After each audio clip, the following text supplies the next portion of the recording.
They mocked her the moment she walked in. Just another middle-aged woman in a worn-out jacket who didn't belong among the elite military recruits. The snickers grew louder as she silently made her way across the room. But when her sleeve shifted, revealing a faded patch most civilians would miss entirely, everything changed. The four-star general stopped mid-sentence, approached her with measured steps, and removed his cap. In complete silence, he rendered a perfect salute. The laughter died instantly. Those who had been joking moments before felt a chill run down their spines. They had no idea who she really was. From which city in the world are you watching this video today? If this story resonates with you, consider subscribing to honor those whose greatest sacrifices remain unknown to most of us. The morning light filtered through the reinforced windows of Fort Meridian Special Operations Command Center, casting sharp rectangles across the polished floor of the commissary. Lieutenant Bryson Halford adjusted his pristine uniform collar, surrounded by fellow recruits who hung on his every word.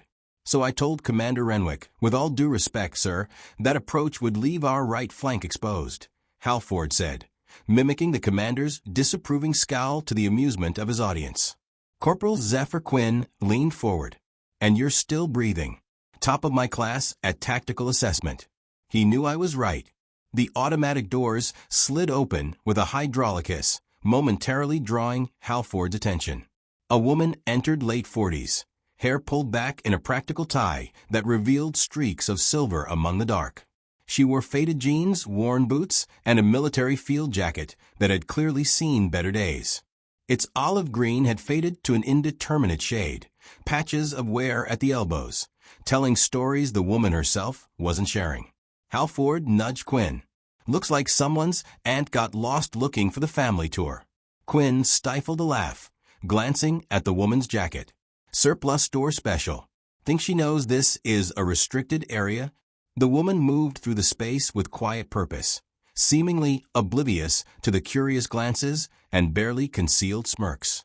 Her eyes, observant and calculating, scanned the room methodically as she headed toward the far wall, where the memorial display showcased unit insignias and honors behind protective glass. Sergeant First Class Darien Webb, a drill instructor whose very presence usually corrected posture within a 20-foot radius, approached her with professional concern. Ma'am, this area requires clearance. Can I assist you with finding your way out? The woman turned slightly, her weathered face neither angry nor apologetic. I'm where I need to be.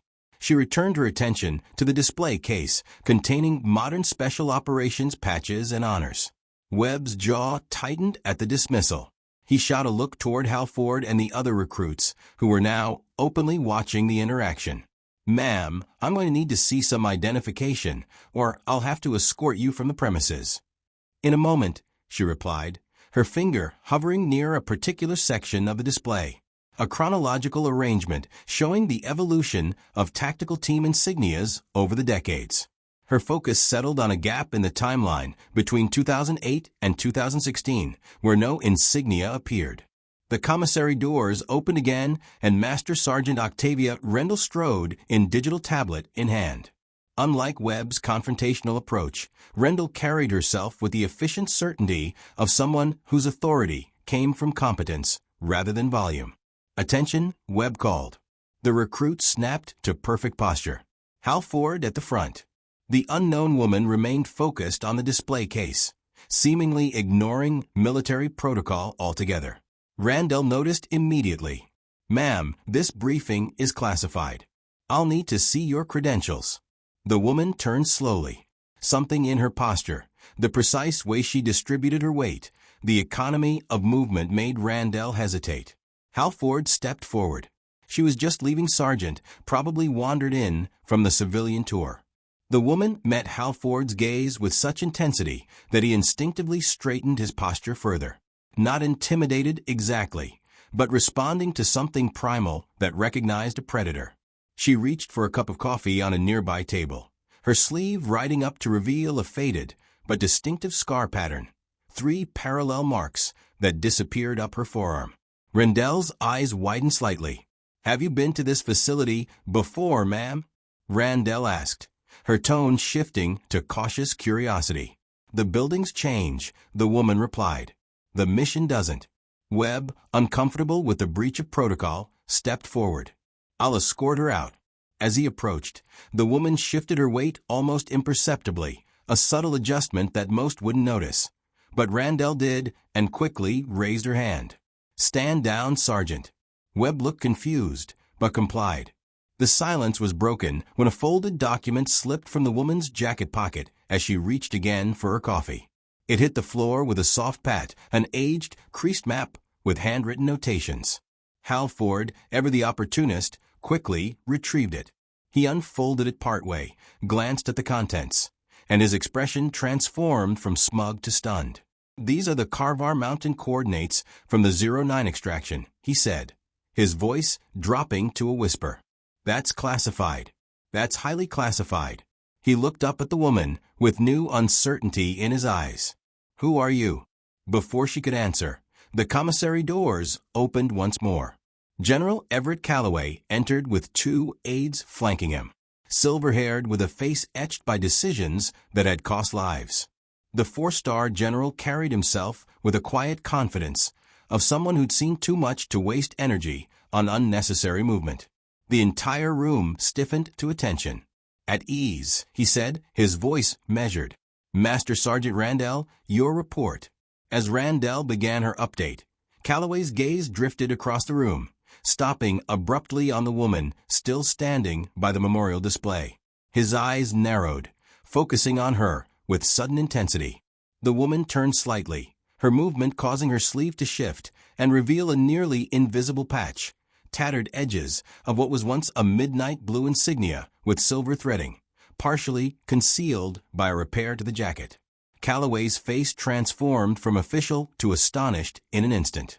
With a quick gesture, he dismissed his aides, who exchanged confused glances before complying. The general walked directly toward the woman, stopping 3 feet away. Every recruit watched in confusion as Calloway, a 4-star general with over 40 years of service, removed his cap and rendered a formal salute to this seemingly ordinary woman in a thrift store jacket. Valkyrie Actual, he said quietly, but clearly enough for all to hear. They told me you were dead. The woman returned the salute with precision that betrayed years of service. Sometimes that's easier than the truth, General. Absolute silence fell across the commissary. Rendell's tablet clattered to the floor. Webb's face drained of color as recognition dawned.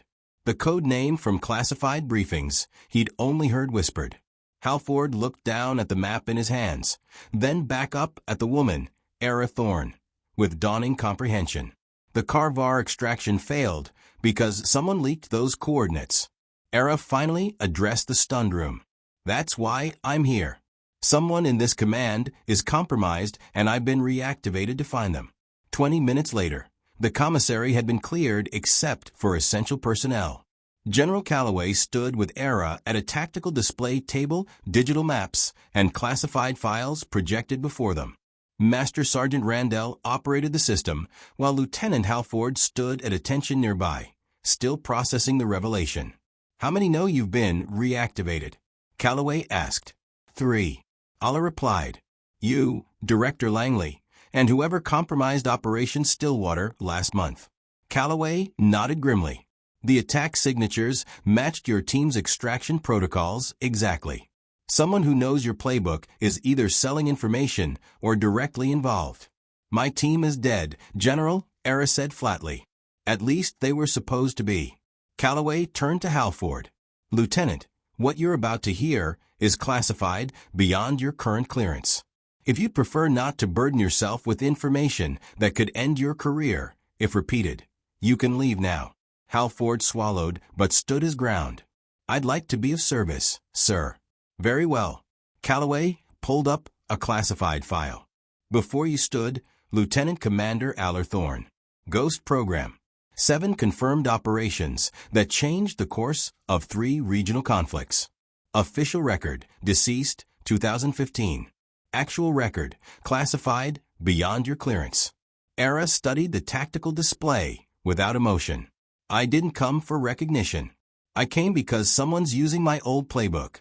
The attack in Nazaria last week matched our extraction protocol exactly. Someone from my unit is either compromised or gone rogue. Halford found his voice. If you've been reactivated, ma'am, why don't you wear a uniform? All's eyes remained on the display as she answered. Because officially I don't exist. Never did. Her hand brushed the worn fabric of her jacket. This belonged to the only member of my team who came home in a flag-draped coffin. The rest of us came home in silence. Calloway expanded the tactical display, showing a timeline of recent attacks. We have 3 incidents in the past month that align with Ghost program methodologies. 2 intelligence outposts breached, and 1 supply convoy intercepted. 0 survivors, 0 witnesses, minimal physical evidence. That's our signature, Era confirmed, studying the display. Clean, quiet, and complete. Rendell cleared her throat. Commander, forgive my ignorance, but I've been at this command for 7 years. I've never heard of the Ghost program beyond whispers. That's how we know it worked, Era replied without looking up.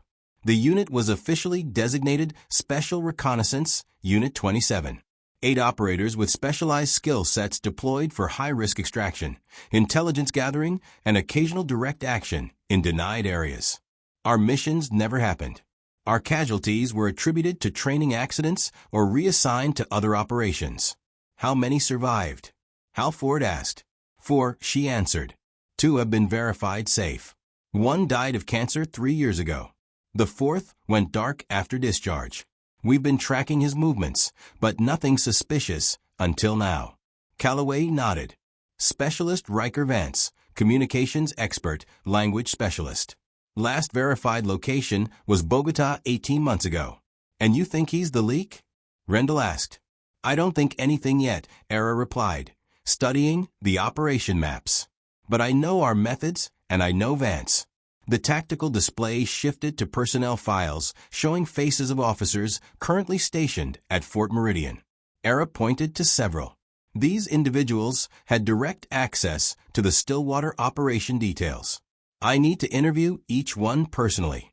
Some of those are senior officers, Randell noted. They won't appreciate being questioned by someone they've never heard of. I don't care about their feelings, Era said flatly. I care about stopping whoever is using my team's methods to kill American personnel. Calloway sighed. I'll arrange it, but tread carefully, Commander. The military has changed since your active days. There are politics involved now that weren't factors before. Politics don't stop bullets, General. All finally looked up from the display. Whoever is behind this will strike again soon. They're recreating our operations in sequence. If the pattern holds, the next target will be a communications hub. Small team, maximum impact. We have 3 such facilities within reach, Randell said, calling up a map. 2 domestic, 1 in Allied territory. Era studied them, then pointed to the one in Allied territory. Here, remote enough to limit immediate response. Important enough to matter, but not so vital that it would trigger international crisis protocols. That's the Moranos outpost in northern Greece, Calloway confirmed. Relay station for Mediterranean operations. When can I see the full personnel files? Era asked. They're being compiled now, Randell answered. Should be ready within the hour. Good. AAR straightened. General, I need quarters on base, access to all secure areas, and a communication line to Director Langley. Already arranged. Calloway handed her an access card. Your biometrics have been entered into the system. As far as anyone is concerned, you're a special advisor from intelligence, community liaison here to review security protocols. And Lieutenant Halford. All glanced at the young officer who stood silently absorbing everything. Your choice, Calloway said. If you want him reassigned, say the word. Era assessed Halford for a long moment.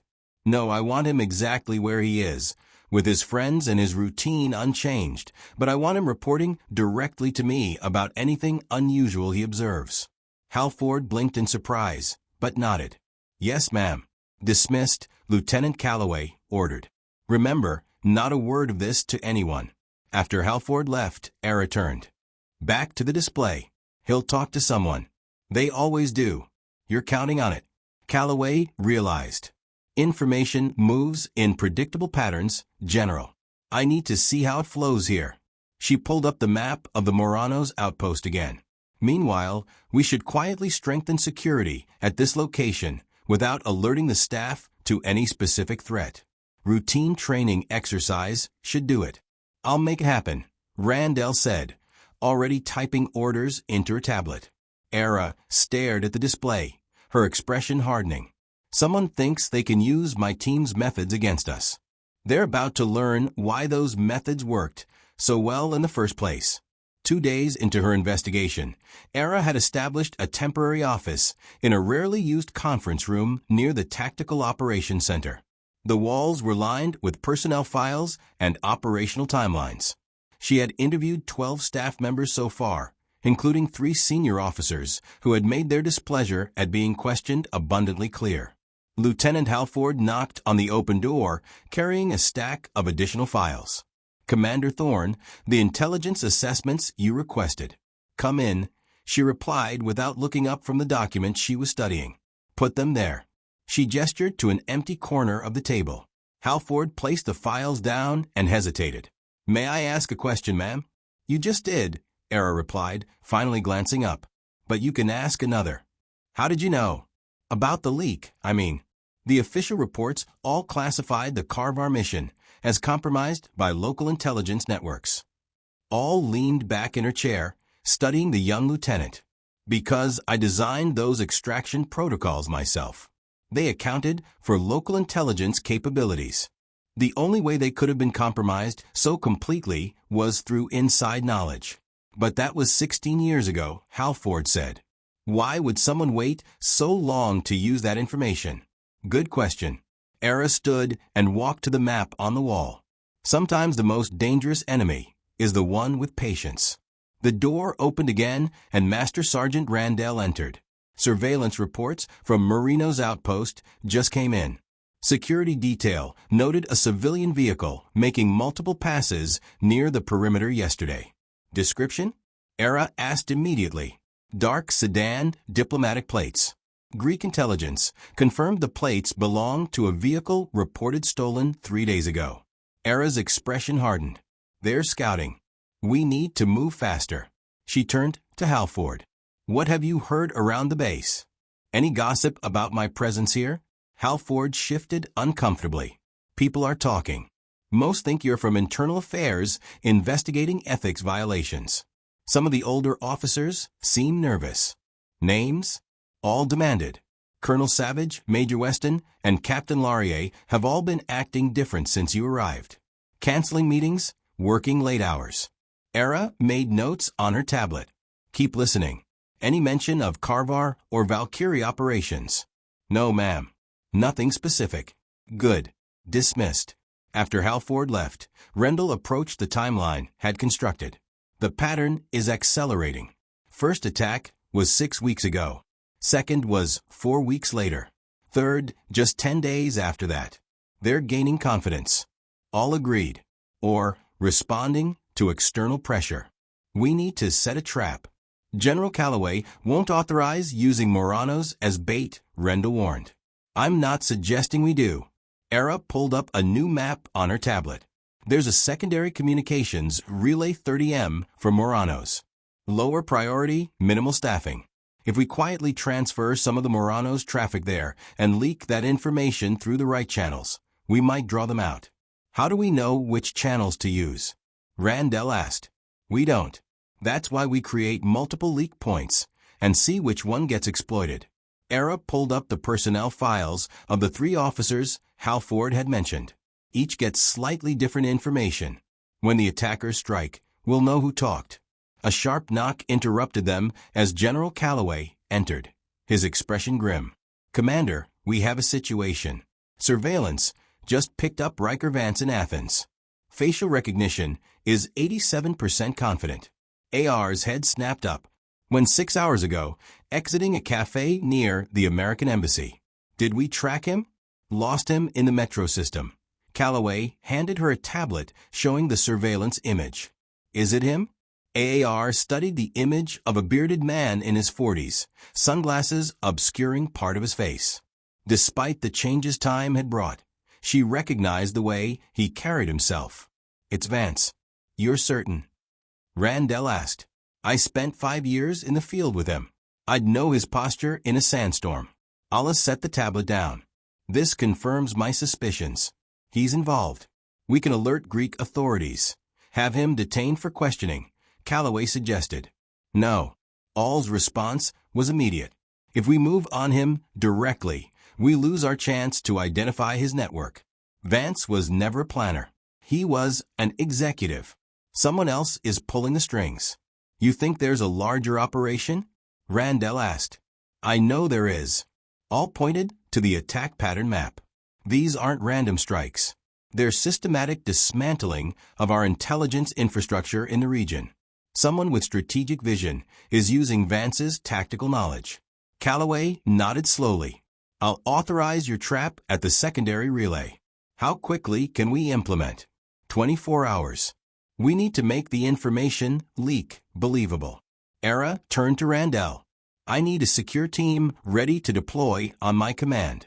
6 operators, full tactical gear, completely compartmentalized." "I'll select them myself," Randell confirmed. "And I want Lieutenant Halford as my communication officer," Era added.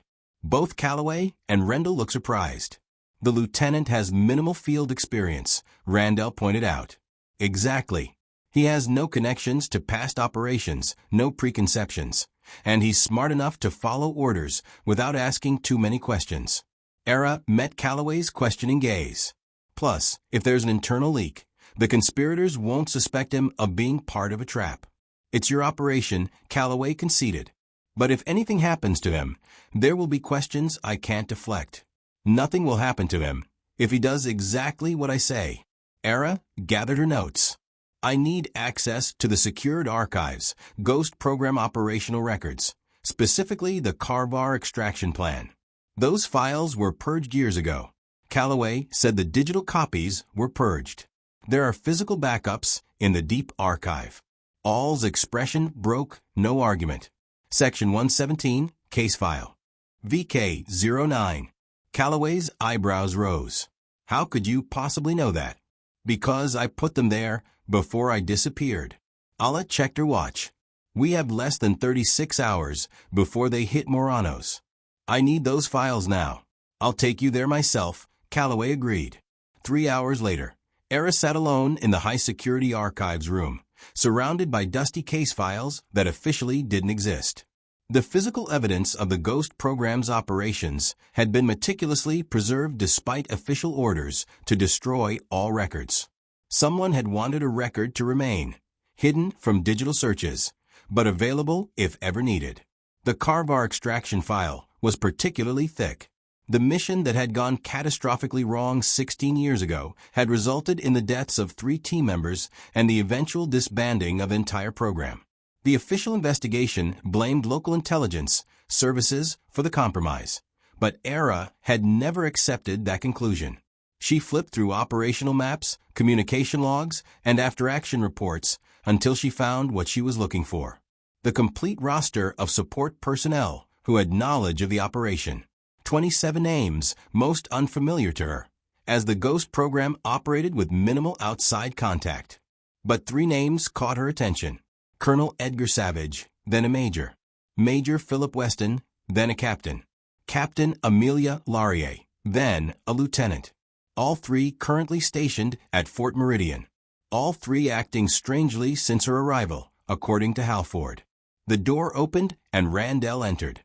Team is assembled and briefed on the cover operation. Halford been told only that he's supporting a counterintelligence exercise. Perfect. AAR held up the file. "I found our connection." All 3 officers Halfred mentioned were support staff for the Carvar operation. Randell's eyes widened. "That can't be coincidence." "In my experience, coincidences in intelligence work are usually evidence of insufficient investigation." Era closed the file. "I want surveillance on all 3 immediately. Discreet but thorough, communications, movements, everything. That will require General Calloway's direct authorization." Then get it. Era stood gathering the most crucial documents, and I want to meet with the tactical team in 1 hour. Later that evening, Era briefed the small team assembled in a secure conference room. 6 operators in civilian clothes sat attentively, while Lieutenant Halford managed the communications equipment. None of them knew her true identity, having been told only that she was a special advisor coordinating a security exercise. The scenario is straightforward, she explained, displaying a map of the secondary relay station. We have intelligence suggesting a possible breach attempt at this facility within the next 48 hours. Your mission is to secure the site without alerting the regular security team that anything unusual is happening. Parameters of engagement? Asked one of the operators, a sergeant with a specialized marksman insignia. Non-lethal if possible, but full defensive authorization if the intruders use deadly force. All made eye contact with each team member. To be clear, this is not an exercise. The threat is real, but classified. The operators exchange glances, their expressions hardening with understanding. Communications will be routed through Lieutenant Halford here. No regular channels. If you encounter any resistance from the station's usual security detail, use authentication code Sierra Victor 9. They have been briefed to comply without question. Halford looked up from his equipment. Ma'am, I have established the secure link to the relay station. We can monitor all approaches from here. Good. Era handed each operator a small device. These are specialized trackers. Attach them to any equipment or vehicles the intruders bring. They'll transmit location data for 72 hours before dissolving. As the briefing concluded and the operators filed out to prepare, Halford approached Era. Commander, permission to speak freely. Granted, this isn't just a security exercise, is it? We're setting a trap for whoever compromised the Carver operation. Era studied him carefully. What makes you say that? The authentication code. Sierra Victor 9, SV9, Savage, Vance, 2009. Halford met her gaze without flinching. I saw the names in the files I brought you earlier. Instead of anger, Era felt a flicker of respect. Observant. That's good, but dangerous if you share those observations with the wrong people. I haven't said anything to anyone, Halford assured her. But if we're hunting traitors inside our own command, shouldn't you have more support? This feels like a skeleton crew for such a high-stakes operation. The smaller the circle, the less chance of compromise. Era checked her watch. Get your gear ready. We deploy in 3 hours. As Halford left, Randell entered with a tablet displaying surveillance feeds. We have movement. Colonel Savage just made a call from an unregistered burner phone. Signal was bounced through multiple relays, but we tracked it to a server in Bucharest. Content encrypted tech team is working on it. Era nodded. Keep watching. The moment any of our 3 suspects makes a move towards secure communications or tries to leave the base, I want to know. There's more, Rendell said, lowering her voice. General Calloway received orders from Central Command questioning your authority here. Someone with high-level access is trying to have you recalled. Era's expression remained neutral, but her mind raced through the implications. How did the general respond? He's stalling, requesting clarification, but it won't hold for long. It doesn't need to. By this time tomorrow, we'll either have our traitor or be dead. All turn back to the operational map. Make sure the team is ready. We move at midnight. Rain fell in sheets across the secondary communications relay station, 30 m from the primary Moranos outpost. The facility sat nestled in a valley surrounded by pine forests, its satellite dishes and transmission towers glistening under the security lights.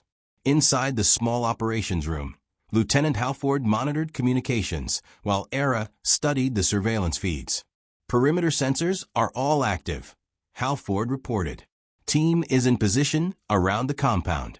Era nodded, her attention fixed on the tree line to the north.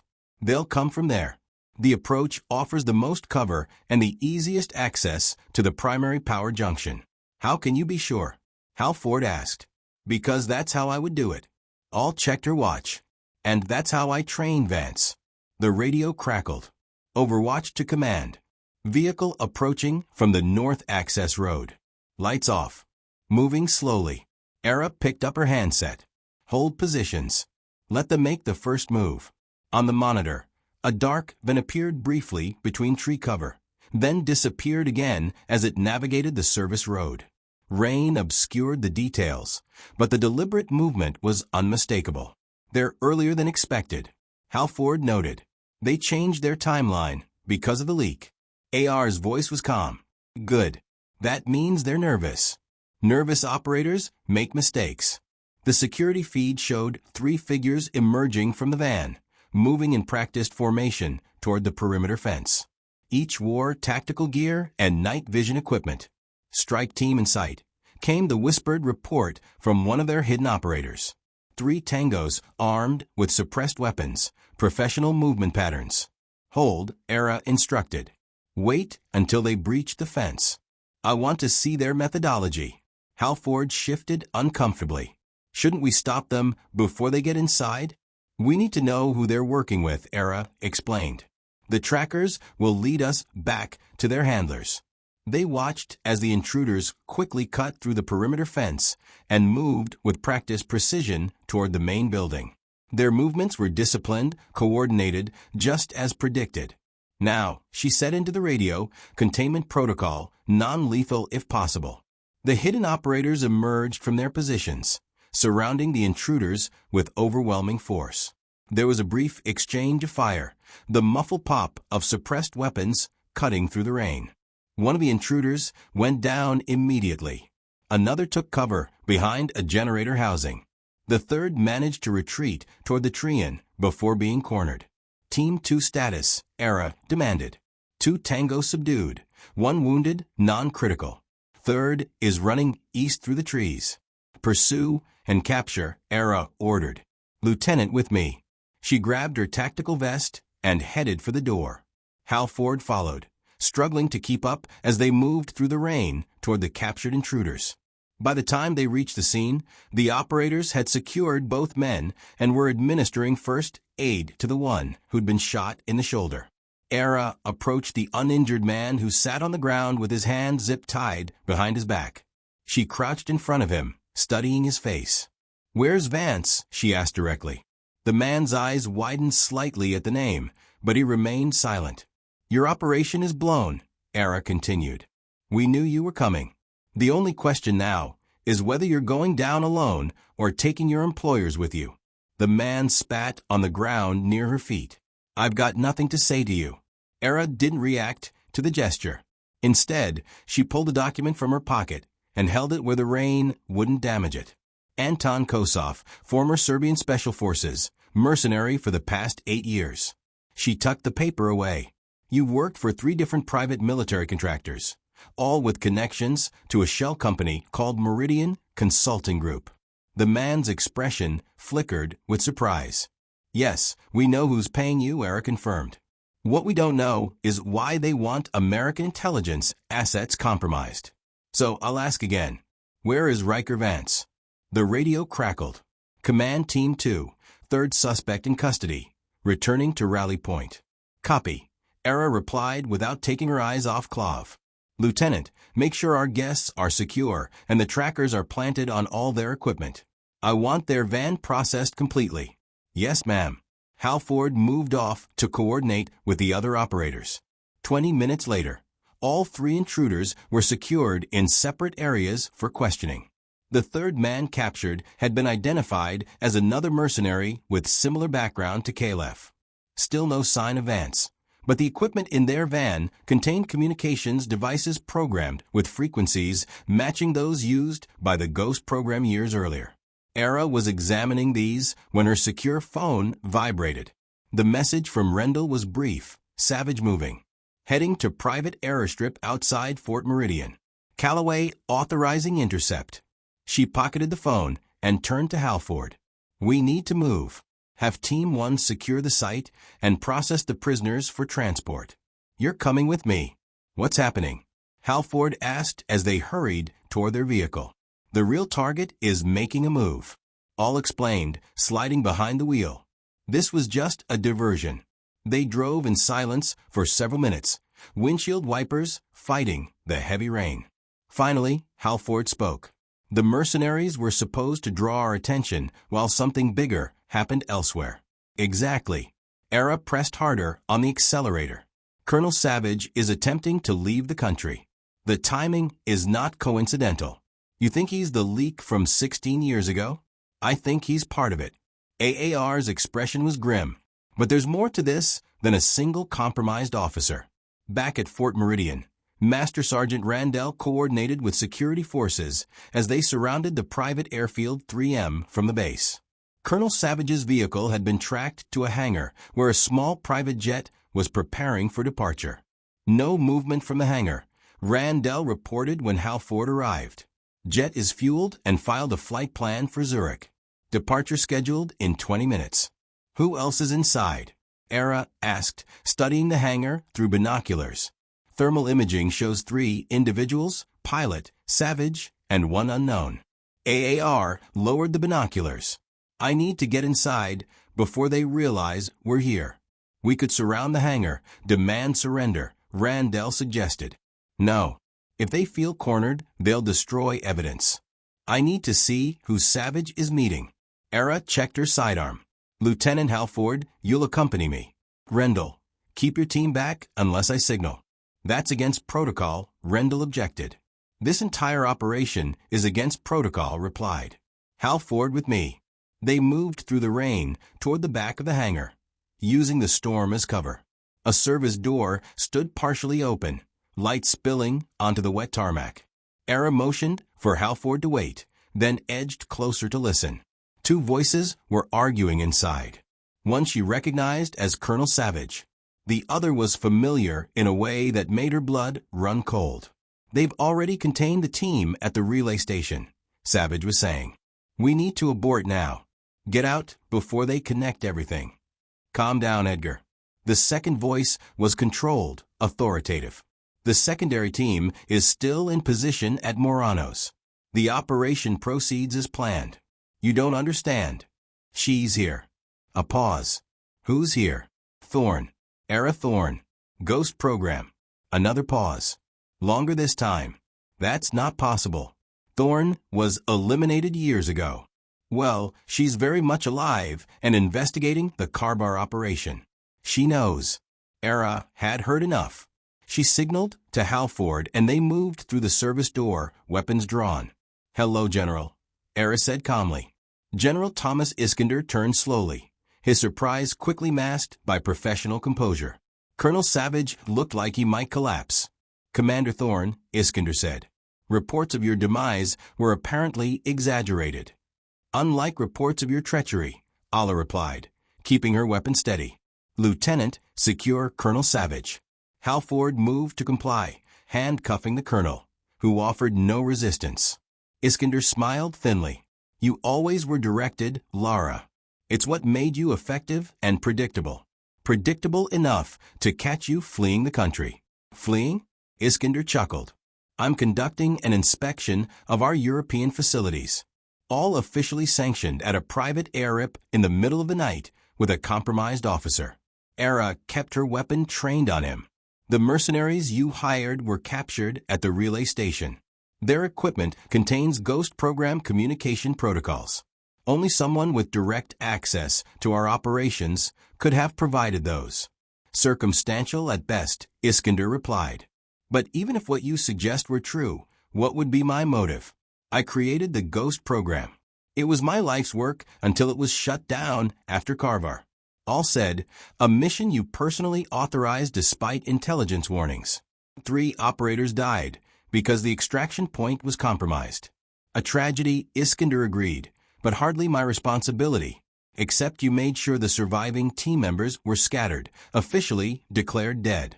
Era took a step closer. Then you waited, building your private security consultancy while maintaining your military position. The perfect cover to sell classified techniques to the highest bidder. Savage, pale and sweating, blurted out. She knows everything. I told you we should have eliminated all the Ghost operators years ago. Silence. Iskander snapped, but the damage was done. Lieutenant, Era said without taking her eyes off ice. Please inform Master Sergeant Rendell that we need a security team in here, now.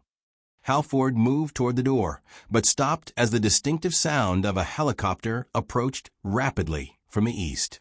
That would be my insurance policy, Iskander said calmly. Did you really think I came here without backup? The helicopter spotlights illuminated the hangar through the windows as it descended toward the tarmac outside. ERA's radio crackled with Rendell's voice reporting armed men deploying from the aircraft. It's over, ERA, Iskander said. Those men aren't mercenaries. They're private security contractors with legal authorization to protect the decorated general. How will it look when you've detained me without evidence or proper authority? I have all the evidence I need. ERA nodded toward Savage. The colonel's already talking, and Vance will be next. A flicker of uncertainty crossed Iskander's face. Vance is dead. Is he? ERA allowed herself a small smile. Strange that his facial recognition hid in Athens just yesterday, almost as if someone wanted us to think he was involved. Outside, shouting commenced as Rendell's security team confronted the newly arrived contractors. The standoff was escalating quickly. General Calloway has already contacted Central Command, ERA continued. The real communication logs from Carvar have been unsealed. They show that you personally rerouted the extraction team despite direct intelligence warning of compromise. Iskander's composure finally cracked. You have no idea what was at stake. The program was becoming a liability, too expensive, too independent. The Oversight Committee was going to shut us down regardless. At least this way I could control the narrative. By sacrificing your own operators, Halford asked, disgust evident in his voice. By ensuring the techniques we developed wouldn't die with some bureaucrat's budget cut, Iskander snapped. Do you know what private firms pay for that kind of specialized knowledge? The program lives on through my company. The mission continues. Except now you're serving the highest bidder instead of your country, ERA said quietly. And American operatives are dying because of it. The hangar doors burst open as both security teams entered, weapons raised, shouting contradictory orders. In the confusion, Iskander reached into his jacket. ERA moved instantly, tackling him to the ground as he withdrew not a weapon, but a small device with a single button. Dead man switch, she warned, pinning his arm. Everyone stand down. The security teams froze, uncertain who had authority.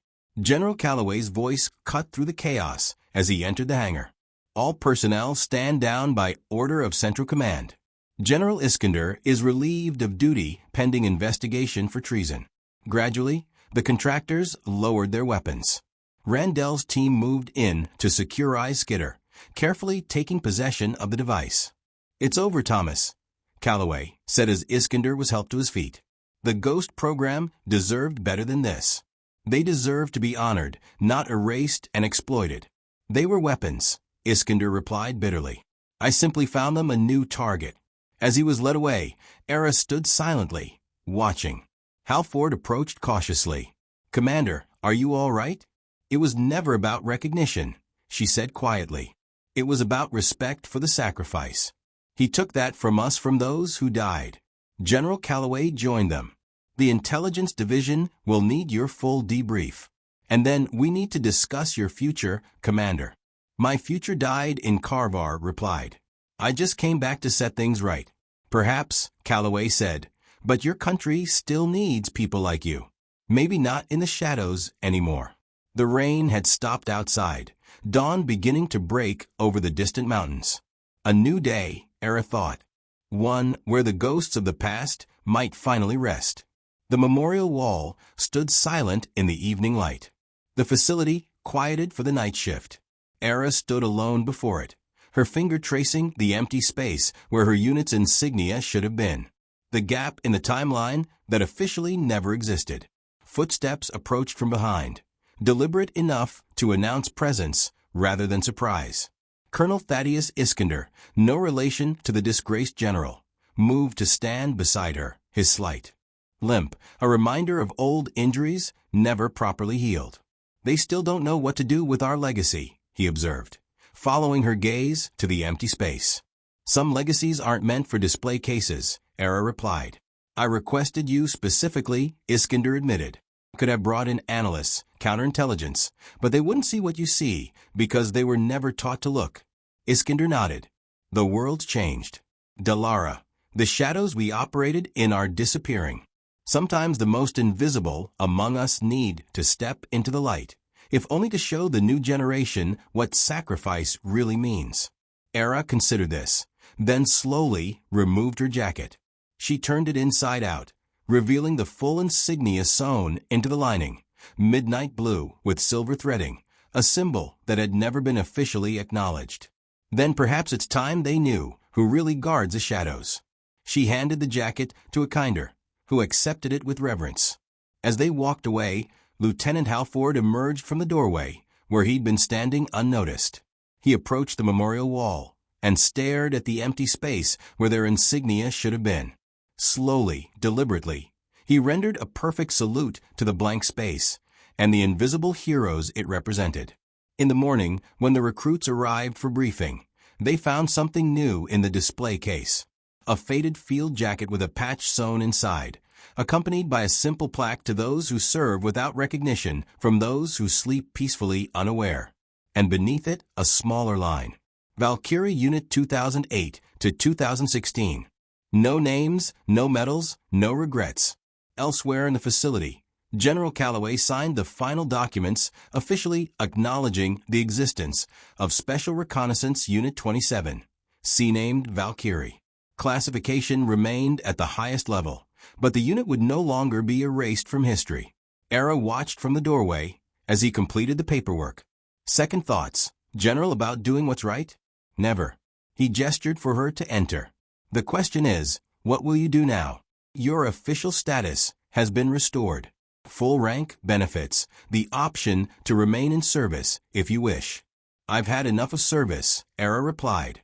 But there are others from other units, like mine, still living in shadows, still carrying burdens no one acknowledges. You want to find them? Calloway surmised. Bring them back into the light. Someone should. She accepted the folder he handed her. Her official reinstatement to life. Lieutenant Halford has requested assignment to the new Special Recognition Division. Calloway mentioned, says he wants to learn from you while you're still here. A smile flickered across face. He'll do well. He sees what others miss. Like someone else I know, Calloway stood and offered his hand. Whatever you decide, Commander Thorne, know that your country is grateful, even if we took too long to say it. Later that day, Era found Halford in the training center, working with new recruits. She watched from the observation deck as he patiently corrected their technique, his manner respectful, but firm. When the session ended, she approached him. General Calloway tells me you've requested special assignment, she said without preamble. Yes, ma'am. Halford stood straighter. If you'll have me, it won't be glamorous work. Finding people who don't want to be found, convincing them their service still matters. With respect, Commander, that sounds like the most important work there is. Era studied him, seeing something of herself at that age before the shadows had claimed so many years. We leave at 0600 tomorrow. Pack light. As she turned to go, Halford called after her. Commander, that jacket in the display case. Was it really your teammate's? Era paused. His name was Marcus Devo. He died making sure the rest of us could complete the mission. The jacket was all they recovered. Thank you for telling me his name, Halford said quietly. Names matter, Lieutenant. Even the ones history tries to forget. Era continued walking, her steps lighter than they had been in 16 years. The burden of silence had finally been lifted, not just from her shoulders, but from all those who had served in the shadows.